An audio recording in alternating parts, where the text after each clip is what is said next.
अस्सलाम वालेकुम। आज हम बच्चों फर्स्ट डे का नेक्स्ट टॉपिक देखेंगे एनर्जेटिक्स ऑफ सोल्यूशन। सोल्यूशन किससे बनता है? दो चीज़ों के मिलने से बनता है। सोल्यूशन में सोल्यूट और क्या होता है? सॉल्वेंट होता है। क्लियर? तो सोल्यूट क्या होगा? अगर हम फॉर एग्जांपल यहाँ पे एग्जांपल लिखें सॉल्ट इन वाटर, तो अगर आप देखो तो यहाँ पे ये जो सॉल्ट है ये क्या है?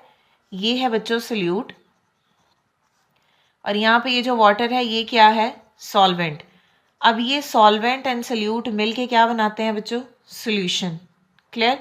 तो एनर्जेटिक्स ऑफ सॉल्यूशन किसको बोलते हैं? जब भी सॉल्यूशन बनता है तो जितनी एनर्जी इवॉल्व या अब्सॉर्ब होती है उसको हम बोलते हैं energetics of the solution. Resolution बोलते हैं the process of dissolving a solute in a solvent, यानी जो सोल्यूट की अमाउंट सॉल्वेंट में डिजोल्व होगी उस प्रोसेस को हम बोलेंगे, वो प्रोसेस है बच्चों डेजोल्यूशन। क्लियर?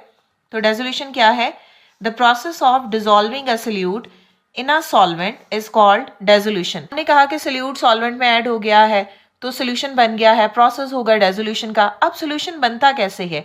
अब हम बेसिकली फॉर्मेशन ऑफ सोल्यूशन देखते हैं। ये मैंने आपको जनरली बताया ना कैसे होता है कि सोल्यूट सॉल्वेंट से मिलकर सोल्यूशन बना देता है, तो इसके पीछे प्रोसीजर क्या है अब हम वो पढ़ेंगे। हमने क्या देखना है? Formation of solution. अब जो फॉर्मेशन ऑफ सोल्यूशन के 3 स्टेप्स हैं, तो 3 स्टेप्स को हमने फॉलो करना है। लास्ट स्टेप में जाके फिर जो है वो सोल्यूशन बन जाएगा। तो अब हम देखेंगे कि सबसे पहला स्टेप क्या है। फर्स्ट स्टेप में क्या होता है? Overcoming the intermolecular forces in the solvent to make the solute, to make a room for the solute. Clear? यानी इसका मतलब क्या है? जो सॉल्वेंट है उनके दरमियान में जो इंटरमोलिकुलर फोर्सेस है वो क्या हो जाती हैं बच्चों? वो ब्रेक हो जाती हैं। जब इंटरमोलिकुलर फोर्सेस ब्रेक हो जाएंगी तो सोल्यूट को सॉल्वेंट के साथ मिलने के लिए जगह मिल जाएगी। यानी सॉल्वेंट क्या करते हैं? जगह बनाते हैं कि सोल्यूट वहां पे आए। क्लियर? आपको याद हो तो हमने पढ़ा है कि वाटर के दरमियान में कौन सी फोर्सेस होती हैं? हाइड्रोजन बॉन्डिंग होती है। अब अगर आप स्ट्रक्चर बनाओ तो यहाँ पे देखो ये वाटर का मॉलिक्यूल है, ठीक है। सेंटर में हमारे पास है एक वाटर का मॉलिक्यूल। एक वाटर का मॉलिक्यूल कितने वाटर के मॉलिक्यूल के साथ बॉन्ड बना सकता है? 4 वाटर के मॉलिक्यूल के साथ। ये चार्ज, ये है पार्शियल नेगेटिव, फिर हाइड्रोजन पे पार्शियल पॉजिटिव, और ये भी हाइड्रोजन पार्शियल पॉजिटिव। तो ये 4 इंटरेक्शन है, ठीक है। तो एक हमने वाटर का मॉलिक्यूल यहाँ पे बना दिया, एक हम वाटर का मॉलिक्यूल यहाँ पे बना देंगे, एक यहाँ पे बना देंगे और एक यहाँ पे बना देंगे, ठीक है। मैं स्ट्रक्चर नहीं बना रही। अब बच्चों वाटर के दरमियान में जो ये वाली डॉटेड फोर्सेस हैं इसको हम क्या बोलते हैं? ये है हाइड्रोजन बॉन्डिंग। क्लियर है? अब होता क्या है यहाँ पे देखो, overcoming the intramolecular forces in the solvent. अब सॉल्वेंट क्या है? वाटर। वाटर के दरमियान इंट्रामोलिकुलर फोर्सेस कौन सी हैं? Hydrogen bonding. अब ओवरकमिंग का मतलब क्या होता है कि वाटर के दरमियान में इंटरमोलिकुलर फोर्सेस क्या हो जाएंगी? यहाँ से बच्चों ब्रेक हो जाएंगी। जब ये यहाँ से खत्म हो जाएंगी तो सोल्यूट को वाटर के साथ आके मिलने की जगह मिल जाएगी। क्लियर है? सेकेंड स्टेप में क्या होगा? Breaking up the solute into individual components. अब फॉर एग्जांपल हमने सॉल्ट की एग्जांपल ली है, तो सॉल्ट यहाँ पे क्या है? Sodium chloride. Breaking up the solute into its individual component. अब सोडियम में जो सोडियम पॉजिटिव है वो अलहदा हो जाएगा और जो Cl नेगेटिव है वो अलहदा हो जाएगी। Expanding the solute. सोल्यूट क्या हो जाता है बच्चों? एक्सपैंड हो जाता है, फैल जाता है, बिकॉज जो दरमियान की फोर्सेज हैं वो क्या हो जाएंगी? खत्म हो जाएंगी, तो आयंस जो है वो सेपरेट हो जाते हैं। क्लियर? थर्ड स्टेप में क्या होता है? Allowing the solute and solvent to interact to form a solution. देखो जब यहाँ पे हमारे पास पॉजिटिव साइन बना, यहाँ पे हमारे पास पॉजिटिव आइन बना, यहाँ पे हमारे पास नेगेटिव आइन बना, तो इस पॉजिटिव और नेगेटिव आइन को बच्चे वाटर के मॉलिक्यूल क्या कर लेते हैं? सराउंड कर लेते हैं, ठीक है। जैसे यहाँ पे क्या होगा? हमारे पास पॉजिटिव और यहाँ पे क्या होगा? हमारे पास नेगेटिव। तो इसको क्या चीज सराउंड करेगी? वाटर के मॉलिक्यूल। अब वो सराउंड कैसे करेंगे? अब यहाँ पे अगर देखो तो पॉजिटिव साइन है, वाटर का कौन सा कंपोनेंट इसके सामने आएगा? ऑब्वियस ही बात है बच्चों, ऑक्सीजन आएगा, ठीक है। तो यहाँ पे ये ऐसे जो है वो सराउंड कर लेंगे वाटर इस आइन को। क्लियर है? तो ये अट्रैक्शन जो है वो इनके दरमियान में बच्चों डेवलप हो जाएगी। इसी तरह अगर ये नेगेटिव है तो इसको क्या सराउंड करेगा? ऑब्वियस ही बात है, वाटर सराउंड करेगा, लेकिन इसकी तरफ कौन सा कंपोनेंट वाटर का आएगा बच्चों? पॉजिटिव वाला आएगा, ठीक है। तो ये ऐसे हो जाएगा। क्लियर है? तो इसी तरह यहाँ पे भी इनके दरमियान में भी बच्चों ये वाली जो है वो डॉटेड अट्रैक्शन होगी। ये हमने पहले पढ़ा हुआ है यहाँ पे, इसलिए जो है वो इसको मैं सच बना नहीं रही। क्लियर है? यानी जो Na पॉजिटिव आइन है वाटर इसको भी सराउंड कर लेगा, जो Cl नेगेटिव आइन है वाटर इसको भी क्या कर लेगा बच्चों? सराउंड कर लेगा। तो यहाँ पे ये भी वाटर है और यहाँ पे ये भी वाटर है। जब वाटर आइंस को सराउंड करेगा तो इस नतीजे में बच्चों यहाँ से जो है वो हीट रिलीज होगी, ठीक है। यानी जो हमारे पास डेल्टा एच होगा वो क्या होगा, नेगेटिव होगा।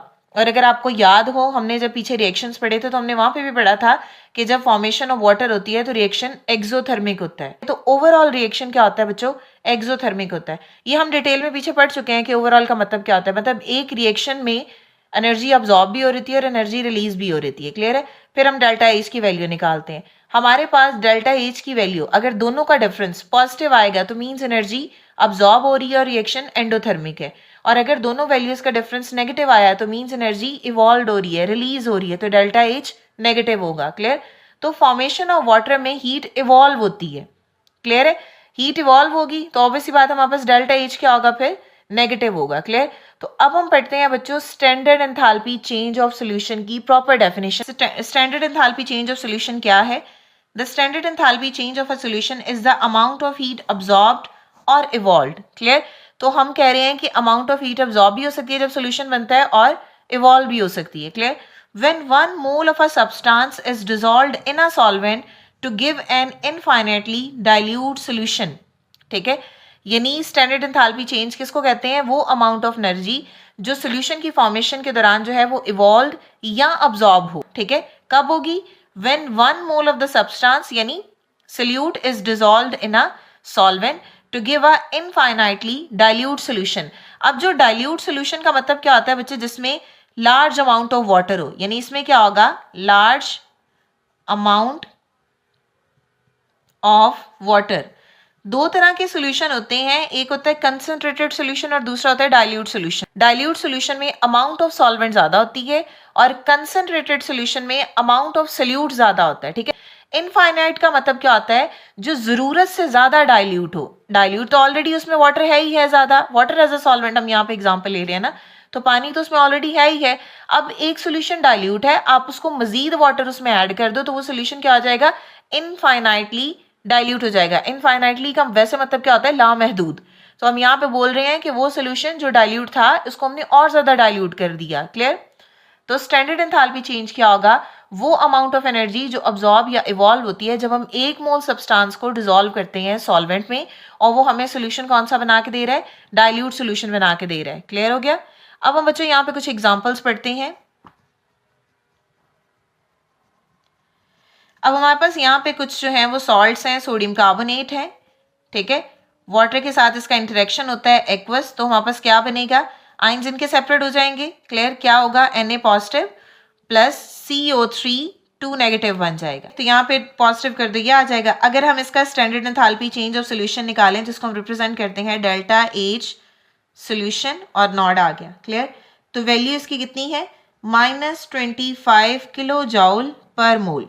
तो मतलब इतनी अमाउंट ऑफ हीट जो है वो इवॉल्व होगी इस रिएक्शन के दौरान, क्लियर। अब एक और अगर एग्जांपल हम लिखें, यहाँ पे एग्जांपल है बच्चे अमोनियम क्लोराइड की। अब इसमें क्या होगा? NH4 positive plus Cl negative, clear. Ions बन गए। अब इस केस में भी डेल्टा एच सोल्यूशन कितना होगा हमारे पास? प्लस 16.2 किलो जॉउल पर मोल। तो ये एग्जाम्पल है बच्चे के ड्यूरिंग रिएक्शन हीट इवॉल्व या अब्सॉर्ब हो। तो इस केस में हमारे पास वैल्यू क्या है? नेगेटिव। तो यहाँ पे हीट क्या हो रही है? इवॉल्व। ओवरऑल की बात कर रहे हैं बच्चे, ये याद रखना है आपने। और इस केस में हमारे पास डेल्टा एच की वैल्यू क्या है? पॉजिटिव। इसका मतलब है कि यहाँ पे हीट क्या हो रही है? अब्सॉर्ब्ड हो रही है। अगर हीट अब्सॉर्ब हो रही है तो रिएक्शन क्या होगा फिर? इस केस में एंडोथर्मिक होगा, क्लियर। और इस केस में अगर आप देखो हीट क्या हो रही है? यहाँ पे इवॉल्व हो रही है, यानी हीट रिलीज हो रही है। अगर हीट रिलीज हो रही है तो रिएक्शन क्या होगा यहाँ पे? एक्सोथर्मिक। यानी इसका मतलब ये है कि during a reaction amount of heat absorb या इवॉल्व होती है जब हम 1 मोल कोई भी स्पेसिफिक सब्सटेंस जो है वो डिसॉल्व करते हैं ना सॉल्वेंट, क्लियर हो गया। तो जो हीट इवॉल्व होगी वो नेगेटिव साइन से शो होगी ओवरऑल हीट, और जो ओवरऑल हीट जो है वो अब्सॉर्ब हो रही होगी वो हम पॉजिटिव साइन से शो करेंगे, क्लियर है। अब जो आयनिक कंपाउंड्स होते हैं, जैसे फॉर एग्जांपल बच्चों हमने यहाँ पे एग्जांपल लिया है Na पॉजिटिव और Cl नेगेटिव की। जो आयनिक कंपाउंड्स होते हैं that consist of the oppositely charge ion. अब ये दोनों जो है वो ऑपोजिटली चार्ज आयन है, इनके दरमियान में electrostatic force of attraction develop होती है, तब इनके दरमियान में जो है बॉन्ड बन जाता है। अब ये जो बॉन्ड बना है इसको हम क्या बोलते हैं? Ionic compound. इसको हम क्या बोलते हैं? Ionic bond. मिलके ये बॉन्ड बना रहे हैं, इसको हम क्या बोलेंगे? ये है आयनिक कंपाउंड्स, ठीक है। तो NaCl क्या है? आयनिक कंपाउंड है। चलो अब देखते हैं, ionic compounds consist of oppositely charge ion. तो दोनों पे चार्ज क्या है? ऑपोजिट है, एक पे चार्ज पॉजिटिव है, दूसरे पे नेगेटिव है। हेल्ड टुगेदर, जुड़े हुए होते हैं by a strong electrostatic force of attraction, ठीक है। तो दोनों के दरमियान में electrostatic force of attraction develop होगी और इनके दरमियान फिर क्या बन जाएगा? एक सॉलिड बॉन्ड बनेगा जिसको हम क्या बोलते हैं? Ionic bond. ये जो डेसोल्यूशन का प्रोसीजर होता है ना बच्चों, इसमें दो फैक्टर्स बहुत इंपॉर्टेंट रखते हैं। सबसे पहला फैक्टर है हाइड्रेशन और दूसरा फैक्टर है लेटिस एनर्जी, ठीक है। हाइड्रेशन बोलते हैं attraction between the solute ions and water, ठीक है। हाइड्रेशन में क्या होगा? अट्रैक्शन होगी किस किस के दरमियान में? सॉल्यूट के दरमियान में, वाटर के दरमियान, ठीक है। सॉल्यूट आयंस की बात कर रहे हैं हम, ठीक है। तो लेटिस एनर्जी में क्या होगा? लेटिस एनर्जी क्या होती है कि जैसे ये आयन है बच्चों, इसमें हमें इस बॉन्ड को ब्रेक करना है, तो जितनी एनर्जी हमें इस बॉन्ड को ब्रेक करने के लिए चाहिए होगी उसको हम लेटिस एनर्जी बोलते हैं। हम जो है वो हाइड्रेशन को जस्ट एक्सप्लेन करेंगे, नेक्स्ट लेक्चर में हम लेटिस एनर्जी को डिटेल में पढ़ेंगे। तो सबसे पहले हाइड्रेशन क्या है? Process in which water molecules surround and interact with the solute ion is called hydration, ठीक है। वो प्रोसीजर जिसमें वाटर का मॉलिक्यूल जो है वो सोल्यूट को क्या करता है? सराउंड करता है, तो उस प्रोसेस को हम बोलते हैं हाइड्रेशन। जैसे फॉर एग्जांपल बच्चों, यहाँ पे एग्जांपल है हमारे पास NaCl की। तो Na पे चार्ज क्या है? Na पॉजिटिव, और Cl पे चार्ज क्या है? नेगेटिव, ठीक है। तो हमने यहाँ पे लिख लिया Na पॉजिटिव और यहाँ पे हमने लिख लिया Cl नेगेटिव। हमने हाइड्रेटेड आयंस बनाने हैं। तो क्यों? इसको क्या चीज सराउंड कर रही है? इसको सराउंड करेगा बच्चों यहाँ से भी वाटर, और इसको भी यहाँ से सराउंड कर लेगा वाटर। अब वाटर का फॉर्मूला क्या होता है? H2O। अगर आप इसका स्ट्रक्चर देखो तो यहाँ पे हमारे पास वाटर में 2 हाइड्रोजन एंड 1 ऑक्सीजन है, क्लियर है। तो ऑक्सीजन पे चार्ज क्या होता है? Partial negative. हाइड्रोजन पे चार्ज क्या होता है? Partial positive. वाटर का नेगेटिव साइड जो है वो सोडियम की तरफ होगी, क्लियर है। तो यहाँ पे भी क्या है? हाइड्रोजन, यहाँ पे भी हाइड्रोजन, और ये इधर भी हाइड्रोजन, और यहाँ पे इधर भी हाइड्रोजन। पता है कि यहाँ पे चार्ज क्या है? Partial negative, negative, negative and negative, यहाँ पार्शियल पॉजिटिव। तो ये सब पे चार्ज क्या आ जाएगा? पॉजिटिव, पॉजिटिव और पॉजिटिव, ठीक है। अब इनके दरमियान में बच्चों अट्रैक्शन देखो, ये फिर ये और ये, ठीक है। अब इसी तरह आप जो है वो क्लोराइड वाली साइड पे देख लो। क्लोराइड पे चार्ज क्या है? नेगेटिव। तो यहाँ पे अट्रैक्शन क्या होगी? ऑक्सीजन इधर, तो हाइड्रोजन आ जाएगा इधर। अब अगेन ऑक्सीजन इधर और हाइड्रोजन इधर। अब यहाँ पे ऑक्सीजन, यहाँ पे 2 हाइड्रोजन, यहाँ पे ऑक्सीजन और यहाँ पे 2 हाइड्रोजन, क्लियर है। अब अगेन यहाँ पे चार्ज क्या है? पार्शियल नेगेटिव, पॉजिटिव, पॉजिटिव, यहाँ पे पार्शियल नेगेटिव, फिर यहाँ पे पार्शियल पॉजिटिव और पॉजिटिव, ये नेगेटिव है, फिर पार्शियल नेगेटिव, पॉजिटिव, पॉजिटिव, फिर ये भी पॉजिटिव, ये भी पॉजिटिव और ये नेगेटिव। अब इनके दरमियान में बच्चों अट्रैक्शन देखो, ये फिर ये इस तरह, ये और ये, ठीक है। तो अब हमारे पास देखो, इस प्रोसीजर को हम बोलते हैं, ये है बच्चों hydration. The process in which the water molecules, ये वाटर मॉलिक्यूल्स है, सराउंड, जो कि आयंस को सराउंड कर लेते हैं, ठीक है, and interact with the solute ions is called hydration. तो इसको हम बोलेंगे ये है हाइड्रेशन। अब आयन अगर पॉजिटिव होगा तो उसको वाटर का नेगेटिव कंपोनेंट उसकी तरफ होगा, और अगर जो है वो आयन नेगेटिव होगा तो वाटर का पॉजिटिव कंपोनेंट उसकी तरफ होगा। अब एक चीज यहाँ पे ये देखो, ये है वाटर का स्ट्रक्चर, तो इसको हम क्या बोलते हैं बच्चों? ये है डायपोल, ठीक है। अब ये क्या है? Na पॉजिटिव, ये है आयन।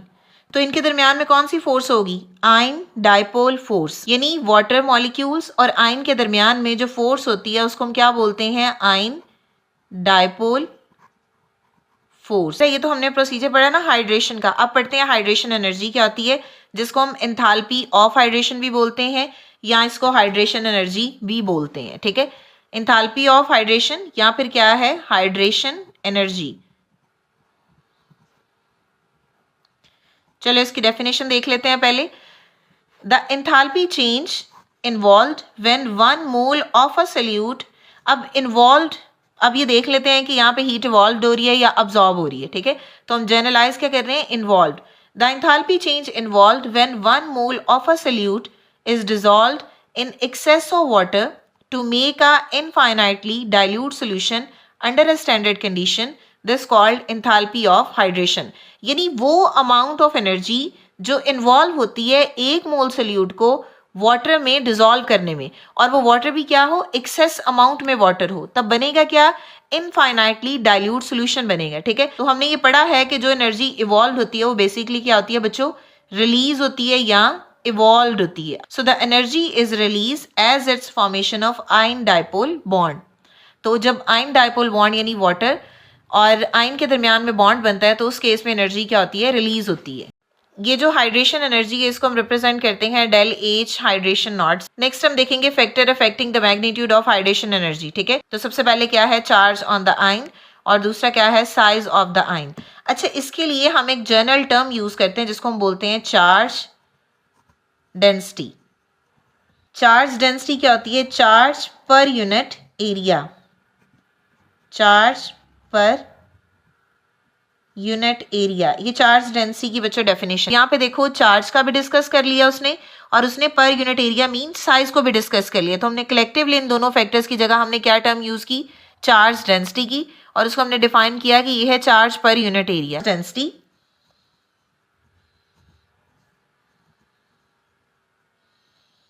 चार्ज डेंसिटी ज्यादा होती है अगर एटम का साइज जो है वो स्मॉल हो। ठीक है, अगर स्मॉल साइज एटम हो उसकी चार्ज डेंसिटी क्या होती है, ज्यादा होती है। ठीक है, तो उसकी जो हाइड्रेशन एनर्जी होगी वो भी क्या होगी बच्चों, ज्यादा होगी। अब जरा ऑर्डर देखो, हमारे पास अगर सोडियम देखें तो सोडियम पे चार्ज क्या होता है बच्चों, पॉजिटिव। ठीक है, बट अगर हम मैग्नीशियम देखें तो मैग्नीशियम पे चार्ज क्या होता है, 2 पॉजिटिव। इसी तरह अगर हम एल्यूमिनियम देखें तो एल्यूमिनियम पे चार्ज क्या होता है, 3 पॉजिटिव। अब अगर यहाँ पे देखो तो चार्ज डेंसिटी किसकी ज्यादा है, 3Cl पॉजिटिव की, 3Cl पॉजिटिव की चार्ज डेंसिटी बच्चों ज्यादा है। तो इसका मतलब है कि इसकी हाइड्रेशन एनर्जी भी क्या होगी बच्चों, ज्यादा होगी। मैग्नीशियम पे 2 पॉजिटिव ज्यादा चार्ज है तो इसकी हाइड्रेशन एनर्जी भी क्या होगी, ज्यादा होगी। ठीक है, चार्ज ज्यादा है तो हाइड्रेशन एनर्जी भी क्या है, ज्यादा है। अब बारी आ जाती है साइज पे। अब सोडियम का साइज है फॉर एग्जांपल बच्चों ये, ठीक है, और मैग्नीशियम का साइज है इतना, और एल्यूमिनियम का साइज है उससे भी छोटा इतना। अब साइज देखो, अब यहाँ पे ये किसको शो कर रहा है, ये है बच्चों साइज को। तो अगर हम साइज के अकॉर्डिंग देखें तो सोडियम जो है वो उसका साइज ज्यादा है एज कंपेयर टू मैग्नीशियम, और मैग्नीशियम का साइज ज्यादा है एज कंपेयर टू एल्यूमिनियम। और ये किसको हम शो कर रहे हैं, ये हम कर रहे हैं बच्चों साइज को। तो देखो साइज क्या है, साइज यहाँ पे क्या कर रहा है, सोडियम का साइज बड़ा है।